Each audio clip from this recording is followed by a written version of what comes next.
Buenas tardes, vamos a dar la clase de práctico de hoy. ¿Me escuchan?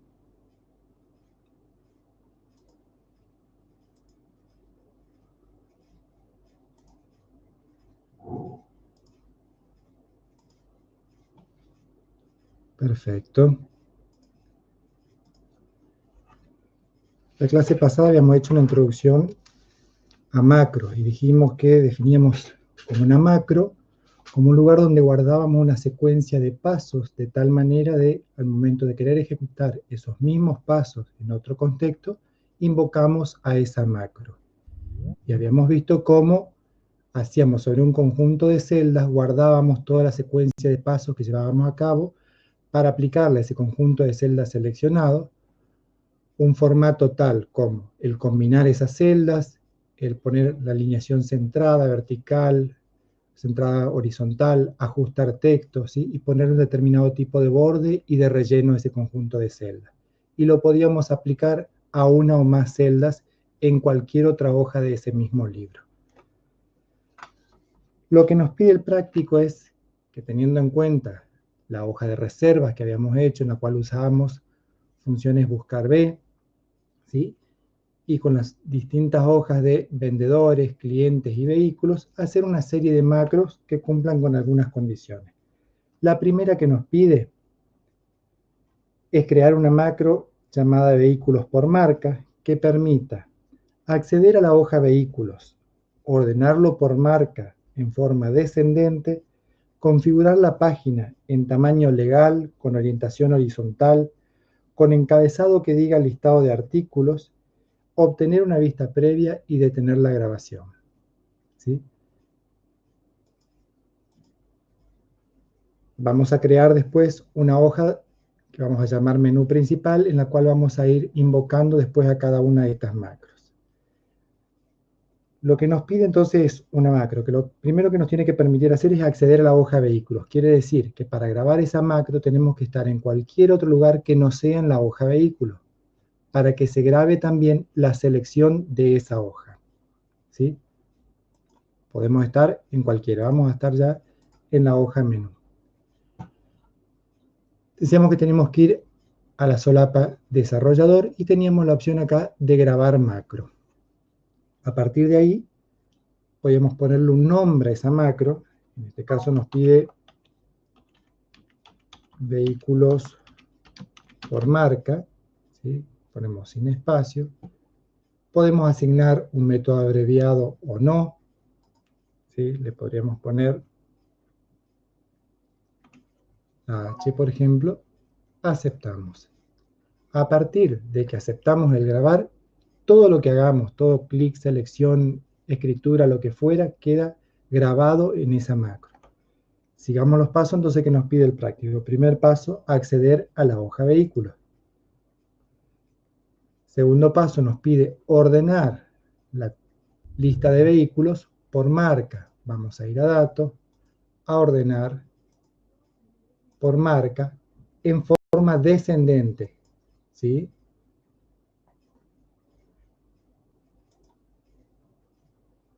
Luego nos pide que configuremos la página, ¿sí?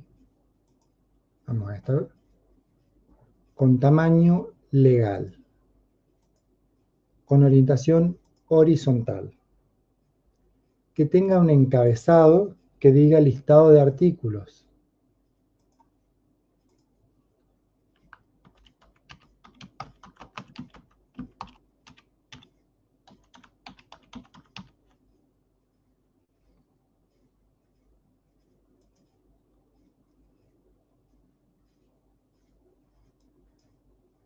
Vamos a ampliar un poquito el porcentaje para que se vea mejor. Aceptamos. Vamos a ir a la vista preliminar, que es lo otro que nos pide, ¿sí? Presionamos escape para salir de esta presentación. Vamos al menú desarrollador y detenemos la grabación. A partir de ahí, si nosotros vamos a macro, elegimos la macro que acabamos de crear y ejecutamos, ¿sí? Automáticamente hace en un solo paso todo lo que grabamos, toda esa secuencia de pasos que acabamos de grabar, y nos queda mostrando el listado de vehículos, pero lo que hay que poner, bueno, y nos muestra con toda la configuración que guardamos dentro de esa máquina. Si cerramos la vista de impresión, volvemos, ¿sí?, a la hoja de vehículo.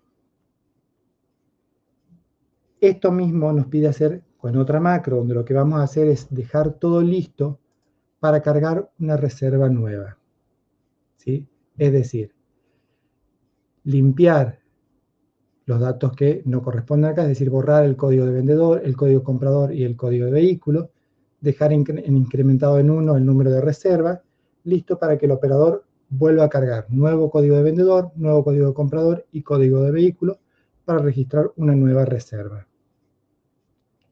¿Sí? Lo vamos a hacer también desde esta página. Menú desarrollador, grabar macro, nueva reserva, ¿sí? Vamos a poner la R, como método abreviado, aceptamos. Vamos a ir a la hoja de reserva. Dijimos, vamos a limpiar código de vendedor, código de comprador, código de vehículo, vamos suprimiendo cada uno de esos valores, vamos a incrementar en 1 el número de reserva. A propósito, yo dejé acá este 1 visible, porque después la idea es de que esto no se vea, entonces lo podemos poner o directamente como una celda oculta o con la letra de fuente, digamos, en color blanco. Vamos a copiar ese 1, vamos a hacer pegado especial en el número de reserva, y el pegado especial lo vamos a hacer con la opción de sumar. Aceptamos. Presionamos escape y nos dejamos posicionado el cursor listo como para cargar el código de vendedor. Y ahí detenemos la grabación. Si nosotros cargamos acá un código de vendedor,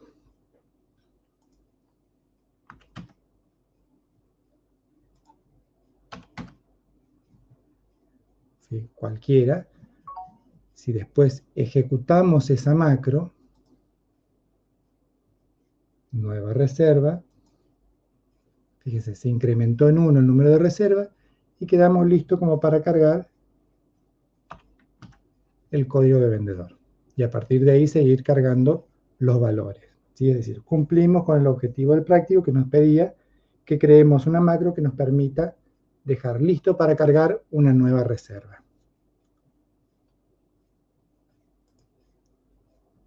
¿Alguna duda con esto?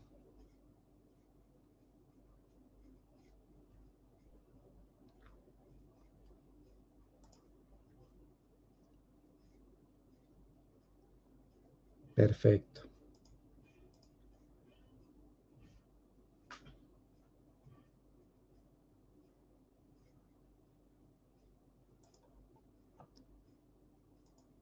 Vamos a ir a la hoja menú y vamos a crear en esto, como tiene la hoja siguiente del práctico, unos cuadros que nos permiten relacionarlos con las macros que acabamos de crear.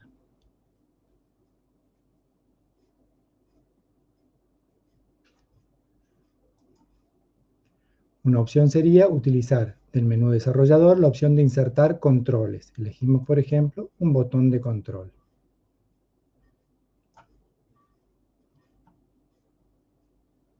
A ese botón de control le voy a asociar una de las macros, ¿sí? Por ejemplo, la de nueva reserva.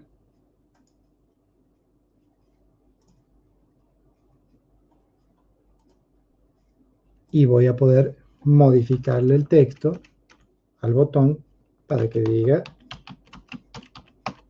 nueva reserva.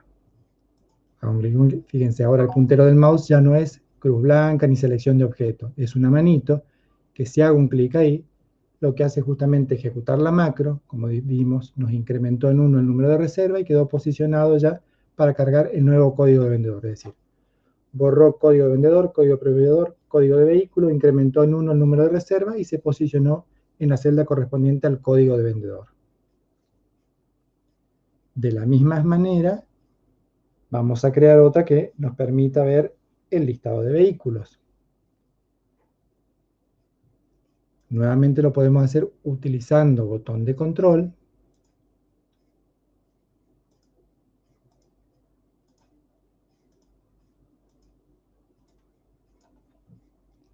Elegimos la otra macro. Modificamos el texto.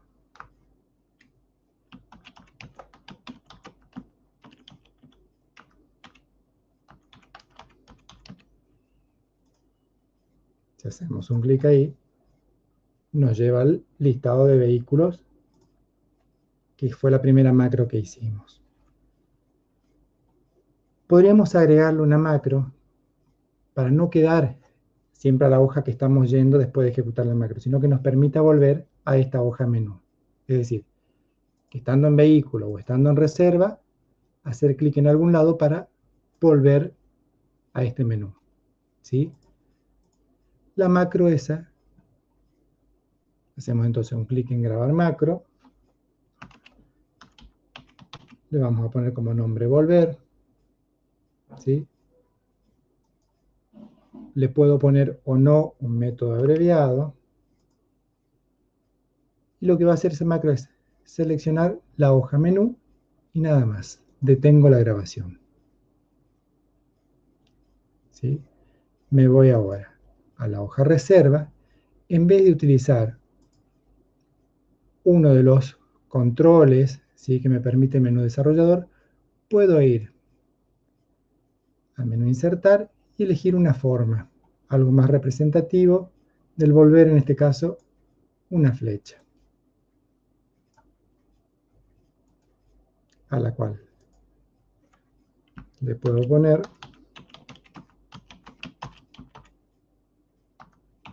volver al menú, hago clic en el botón secundario sobre ese objeto seleccionado y tengo la opción también de asignarle macro. Y la macro que le asigno es la de volver. Acepto. Al hacer un clic ahí, lo que hace esa macro era solamente seleccionar la página, la hoja, perdón, que llamamos menú. A este mismo elemento yo lo puedo copiar y ponerlo también en la hoja de vehículos, en la hoja de vendedores, que todavía no hice nada, pero y en la hoja de clientes. De tal manera que en cualquiera de esas hojas, al hacer un clic en este elemento, lo que voy a lograr es volver a ese menú principal. ¿Sí? Es decir, vimos entonces cómo trabajamos con estas macros automáticas, que lo único que hacemos es habilitar una grabación, ¿sí?, como que justamente estamos grabando paso a paso todo lo que hacemos, y después esa secuencia de pasos lo asociamos a algún control, ¿sí?, como puede ser un botón o a un método abreviado, de tal manera que cuando necesitemos ejecutar toda esa secuencia de acciones o de pasos, lo único que tenemos que hacer es invocar a la macro, ya sea a través del botón de control, a través del método abreviado, o yendo al menú desarrollador, macro, eligiendo la macro que corresponda y ejecutándola.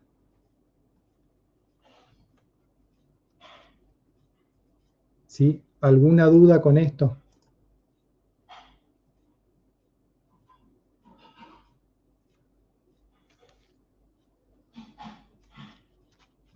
Perfecto. Si bien en el práctico está esta hojita que estamos viendo, que lo que nos muestra son las diferencias entre trabajar con una lista o rango y tabla, ¿sí? Habíamos dicho, en una lista o rango, las celdas mantienen sus características de manera independiente, es decir, yo puedo tener en una misma columna una celda que tenga un texto, después una que tenga una fórmula, otra que tenga otra cosa. En una tabla no. Las celdas todas de una misma columna tienen una dependencia una de otra, de tal manera que si en una yo creo una fórmula, todas las otras van a tener esa misma fórmula, ¿sí? En las listas o rangos se trabaja justamente con rango de celdas, es decir, que si yo utilizo, por ejemplo, la función buscar B, vimos, voy a trabajar con un rango de celdas y tengo que tener cuidado con las referencias, puedo usar referencias relativas o absolutas. Cuando trabajo en una tabla, ¿sí?, el tipo de referencia que se utiliza es referencia estructurada, es decir, se hace referencia, ¿sí?, a un nombre de tabla y a un nombre de campo, ¿sí? O el título de columna sería ese nombre de campo. Ese nombre de campo va a estar entre corchetes.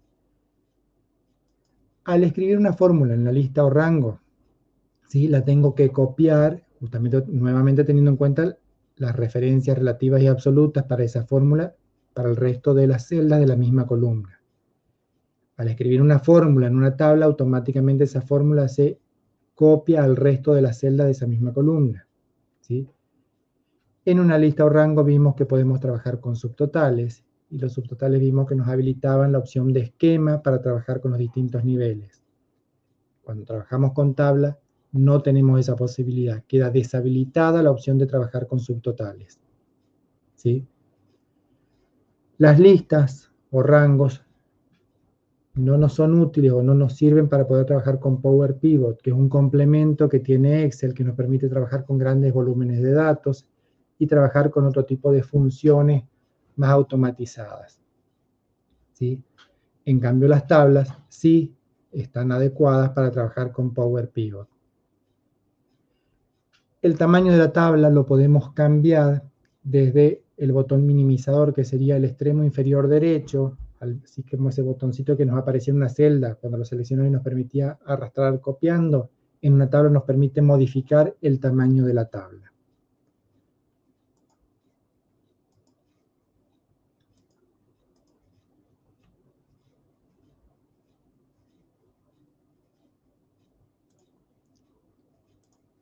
Cuando trabajamos acá en la hoja reserva, utilizamos la función buscar B, por ejemplo, ¿sí?, donde en este caso el valor buscado era el código de vendedor, hace referencia a una celda. La matriz en donde buscar hace referencia al nombre de una hoja, ¿sí?, vendedores, seguida por signo de numeración, y a un rango de celdas dado desde A2, ¿sí?, hasta C5. El separador para indicar rango es el 2 puntos, no punto y coma, ¿sí? Esto trabajando con lista o rango. Ahora, si nosotros trabajamos con tablas,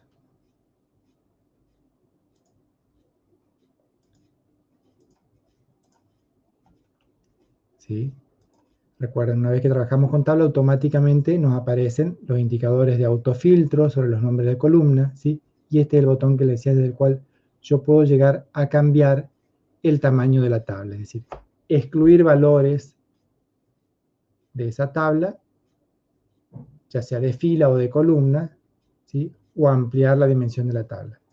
De todos modos, habíamos visto que si yo agrego un valor, ¿sí?, a una fila, automáticamente el tamaño de la tabla cambia, ¿sí? Voy a poner otro valor válido para que vea que las fórmulas también se actualizan, ¿sí?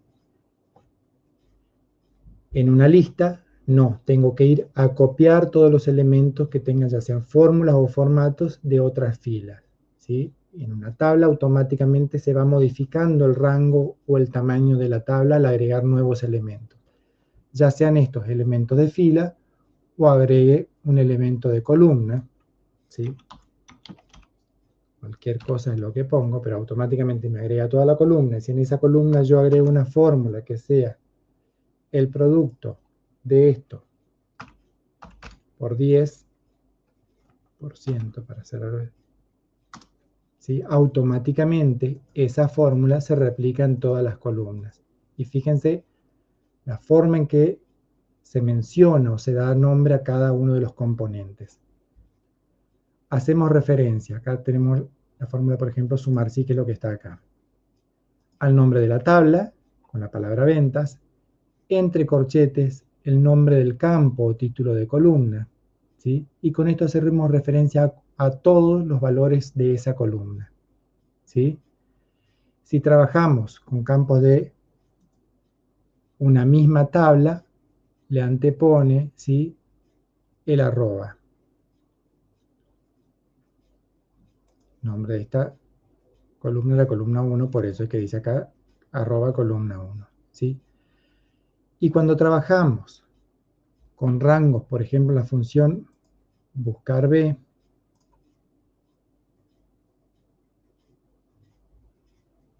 ¿sí? Acá que trabajamos para, en función al código de vendedor, que nos devuelva el apellido y nombre del vendedor, ¿sí? Buscar B.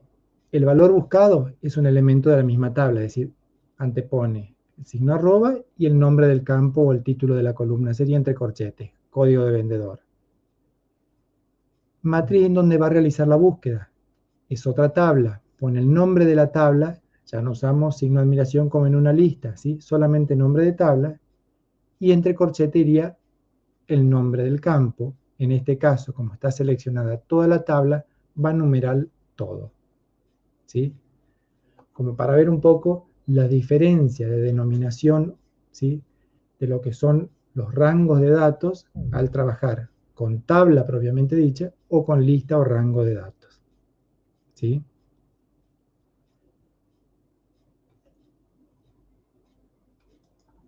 ¿Alguna pregunta respecto a esto?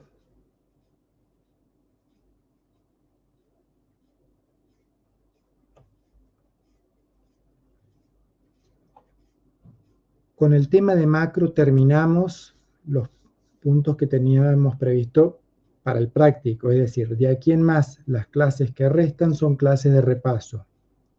Me gustaría que ustedes se consigan modelos de parcial, ¿sí? O de última repasen la guía de trabajos prácticos y nos juntamos en el próximo encuentro directamente ya con planteos de dudas respecto a algo, ¿sí? Al igual que para el primer parcial, se les va a avisar a través del aula, va a estar disponible también un simulacro de este segundo parcial para que puedan autoevaluarse ustedes en el manejo de los temas que se involucran en este segundo parcial, ¿sí? Les dije ya la clase pasada, el parcial es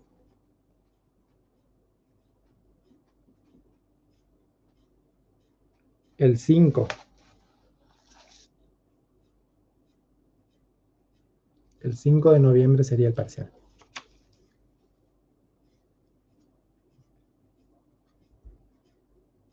La clase pasada ya les avisé que iba a estar también en el aula el aviso de que tienen que conformar grupos, todos aquellos que hayan aprobado el primer parcial. No importa si no llegaron al 7, ¿sí? Porque tienen posibilidad de, sacando 7 en este segundo parcial, recuperar el primero para promocionar. Es decir, tienen que conformar grupos de entre 5 y 6 alumnos, que no es necesario que sean todos de la misma comisión de trabajos prácticos, ¿sí? E informar por correo electrónico al ingeniero de Vicenzi de esa conformación de grupo. La autoevaluación o simulacro es probable que esté el viernes anterior al parcial ya disponible, ¿sí? Les voy a estar revisando la clase y de todos modos en el aula virtual se les va a poner un mensaje ya de cuándo va a estar disponible esa autoevaluación. Sí, el ingeniero de Vicenzi espera tener toda la conformación de grupo para después recién ahí enviarles el trabajo que le va a corresponder a cada uno, ¿sí? Con todas las pautas y con toda la guía que tienen que desarrollar para cumplimentar con ese trabajo grupal.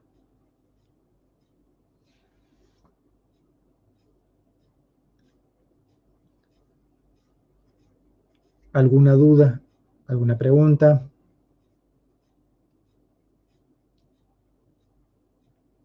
Sí, el trabajo influye en la nota final, ¿sí? Influye en un 10% en la nota final. Es decir, si están justos, los podría llegar a comprometer la no presentación del trabajo práctico, o sea, implica de que puedan no promocionar la materia, ¿sí? Pero no es que tiene el mismo peso que un parcial. Influye en el 10% nomás de esa nota final.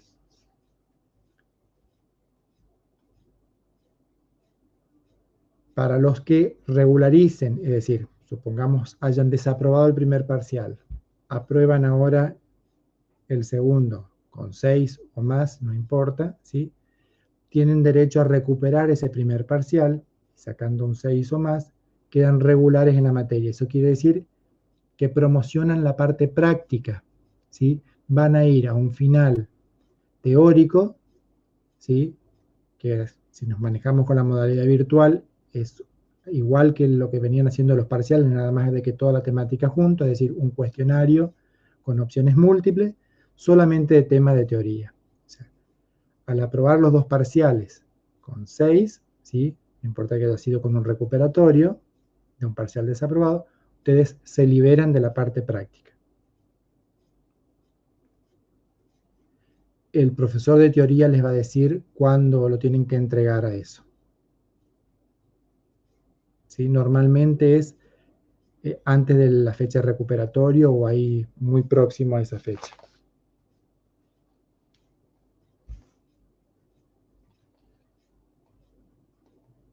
El recuperatorio está previsto para el 12 de noviembre, ¿sí? Y el coloquio o defensa, en el caso que les lleguen a pedir, para el 17 de noviembre.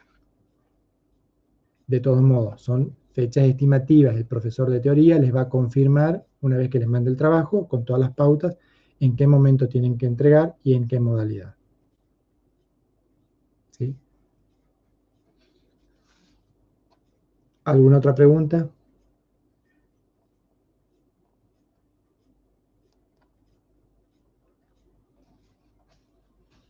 Bueno, quedan liberados. Repasen, por favor, no se confíen. Si no tienen modelos de parcial, al menos trabajen con la guía, traten de hacer todo este tipo de funciones, familiarizarse con la sintaxis, con la forma en que se las presentan a cada cosa, ¿sí? Los pasos a seguir para cada una de las herramientas que fuimos utilizando en esta segunda etapa del trabajo práctico, ¿sí? Y prepárense con toda la batería de preguntas o las dudas para las clases que vienen, que son las de repaso. ¿Sí? Nos vemos, chicos.